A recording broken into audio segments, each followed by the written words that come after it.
Hello, welcome to Kalamazoo You. This is a program where we have conversations with City of Kalamazoo staff on important topics and issues and events. I'm Mike Smith. I'm the communication manager for the City of Kalamazoo and welcome you to this segment. Kalamazoo Neighborhoods, that's the subject of what we're talking about today, and with us to talk about Kalamazoo Neighborhoods is Jay Slaby. She is the neighborhood activator for the City of Kalamazoo. So welcome, Jay. Thank you, Mike, for having me on the show. Okay. Happy to be here. Well, let's talk about your role as a neighborhood activator. Tell us what it's about, what it entails, and why it's important in the city. Yes, so as neighborhood activator, I'm in our community planning and economic development department here at the city. So my main responsibility is working with all 22 neighborhoods in Kalamazoo to develop these neighborhood plans. And these help guide us in understanding the priorities that residents and businesses and other stakeholders want to see in the area in which they work, live, and play. Now, we have all these neighborhoods, over 20 neighborhoods, Yes. is that correct? Mm-hmm. So describe the uniqueness of each neighborhood. Each neighborhood is really unique in having their own character, identity, from, Stewart wanting to focus on as the first historic district in the city of Kalamazoo, cultural and historic preservation. Right next door is Northside, and they focus on entrepreneurial spirit, empowering residents to open up businesses and start organizations. And so right next to each other, these neighborhoods have very different focuses and goals on how they want to support their residents and other stakeholders. Okay. And the uniqueness of these neighborhoods would be, how would you describe them? In terms of their differences, in terms of what makes them special or different from other neighborhoods as well? I think with those different goals in mind, when we put together these neighborhood plans, you may have a Westwood that wants to talk about enhancing the public realm, the outdoors area, which could be very similar goal as a Winchell. But when we think about the public realm, open space for Westwood, what they mean is improvements to parks, as well as increasing the biodiversity in their neighborhood. We look at, again, Stewart, their focus on public realm and open space. They don't have really any parks. So their goal is not to focus on improvements to parks that they don't have. Their focus is lighting and making sure people feel safe while moving through the neighborhood as they walk or roll. Why is it important for the City of Kalamazoo to interact with neighborhoods, or with the neighborhoods, I should say? Yeah, so the City of Kalamazoo is a city of many neighborhoods, and so when we think about how people identify themselves, who they associate with, where they shop or connect with critical services, we look at it here in this community at a neighborhood scale. So because of that, it's important for the city to operate in a way where we're thinking through if people are identifying and making choices based on a neighborhood scale, that we are then reflecting that in our investment and the way we prioritize projects and our budgets to be able to meet those needs at that level. Now, other cities have neighborhood associations and organizations and all that, and work with neighborhoods as well. So you have cities large and small that have these kinds of relationships. Is it any different for Kalamazoo as compared to other cities large and small? Sure, I think that there's different models. For Kalamazoo, we work with these groups that are their own separate organizations known as neighborhood associations. And so these are separate entities that are created by the residents themselves within the neighborhood. And then we work to build that relationship to have them support us in a role of advocacy and outreach. And then they can decide on their own as their own organization if they want to take more on than just that. So you look at NACD, they do a lot of economic development and housing. East Side is starting to do more economic development. Other neighborhoods are looking at doing more support with youth and little leagues and other programming. We have Edison, who focuses on arts and culture. And so that allows them to be empowered to have their own agency to make the decisions that they think is best for the residents in there and reflecting what the residents want to see happen in their neighborhood, while also having that direct line of support from the city. Other communities have different models that have groups or representatives of the neighborhood as part of the local government, and then there's a whole range of in-between. So I think for us, this model works based on the history and legacy we have with neighborhoods and how they organically formed, and it's been working so far. Now let's talk about Imagine Kalamazoo, Imagine Kalamazoo 2035. So what role does IK 2035 have with regard to neighborhoods and some of the major issues and concerns facing neighborhoods? So with the City of Kalamazoo, like all communities, we have this main strategic vision, right? That's what we want to become in the next 10 to 20 years. And how we figure out exactly what that looks like, we create a document called a master plan. And so that tells us the strategies we're going to use to be able to achieve those strategic vision goals. For City of Kalamazoo, as of 2015, when they started on Imagine Kalamazoo 2025, they made a decision to look at these neighborhood plans that we develop as amendments to the master plan. And what that means is with each neighborhood plan, we go through the neighborhood engagement process with the residents and other stakeholders. We also then bring it before the Planning Commission and the City Commission to review and approve. And once adopted, it's an official amendment to this master plan. So we have the strategic vision, which is our top level goals on what we want to become as a community in the next 10 to 20 years. We have that master plan document that then gives us the strategies on how we're going to achieve those goals citywide. The neighborhood plans take that a step further and say, okay, our citywide strategy and the master plan is to have a complete network for non-motorized, for walking and for cycling, right? So in the neighborhood, so for Parkview Hills, their specific project is on Greenleaf Boulevard, and they want to do a cycle track.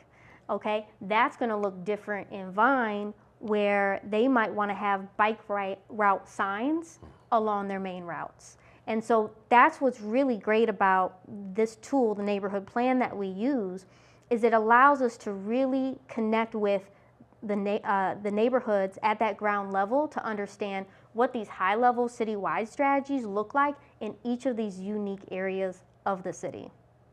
So let's talk about activities and events coming up in the neighborhoods. Some of the special events you have in June, July, August, and on, and so what's going to be going on there? So.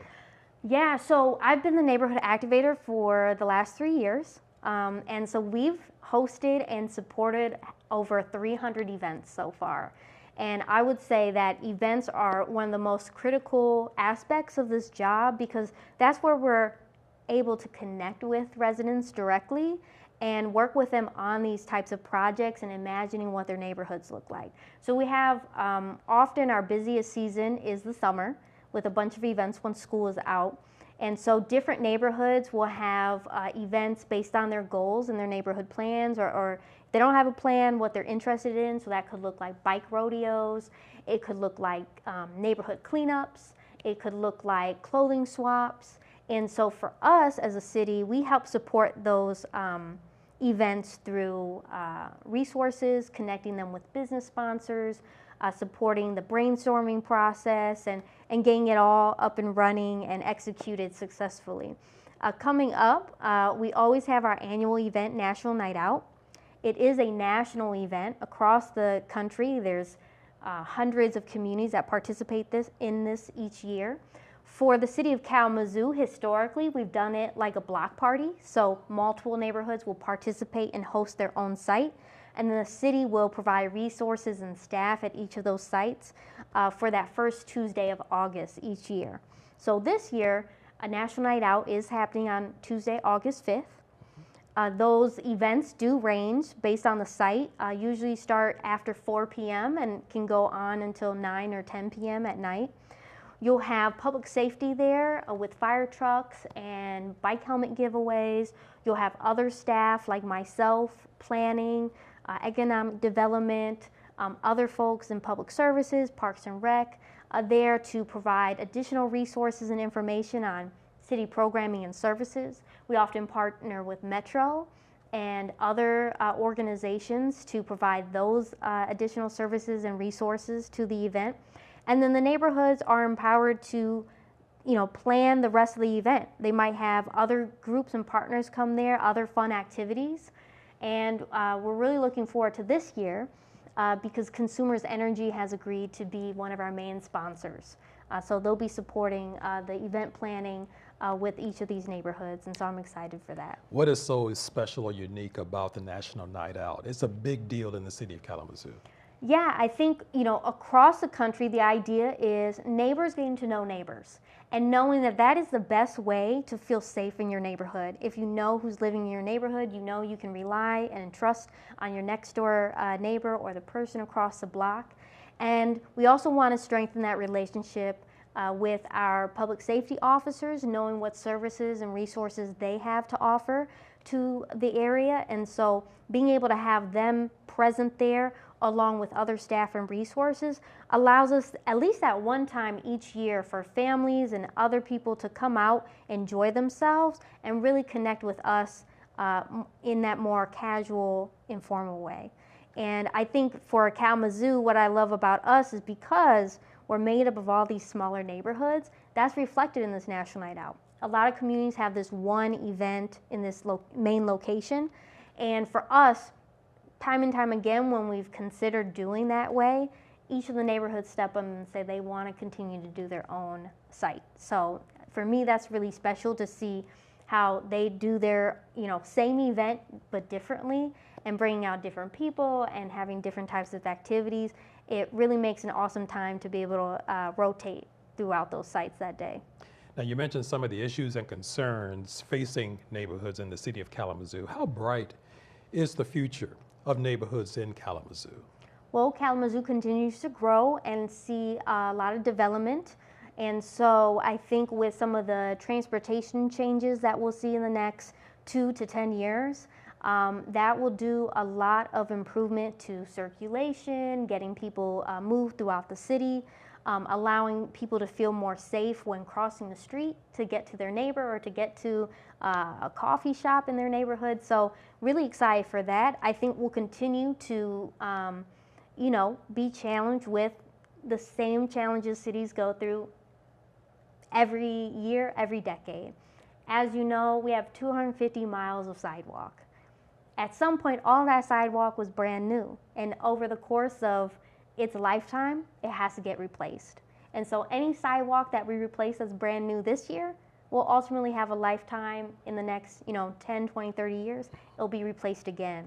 So I think it's trying to tell that story and communicating that information with residents that we can continue to improve upon. So I think residents, because day to day they're experiencing their life within their neighborhood, they'll have questions or concerns about streets or improvements to parks or needing to trim trees. But all this type of maintenance and care stuff, that's part of life. And so those things will grow and those things will need to be maintained and repaired and replaced over time. So we'll always have those conversations. And so we just want to make sure how are we having those conversations so people are aware ahead of time when we're doing that work. They get consistent updates throughout that work. And then at the end of the work, they understand, expectations for service delivery and maintenance beyond that initial construction or installation. So for me, I think that's the main challenge is, continuing to remind residents of the lifetimes of all these different assets that the city has to maintain, and continuing to inform the public of all those amazing changes that we continue to do year to year. Okay, and that ends our segment. Jay Slaby, you're the neighborhood activator for the City of Kalamazoo, so thank you for being on the show and talking to us about neighborhoods. Thank you. Okay, that ends our segment, and thank you. We will see you next time.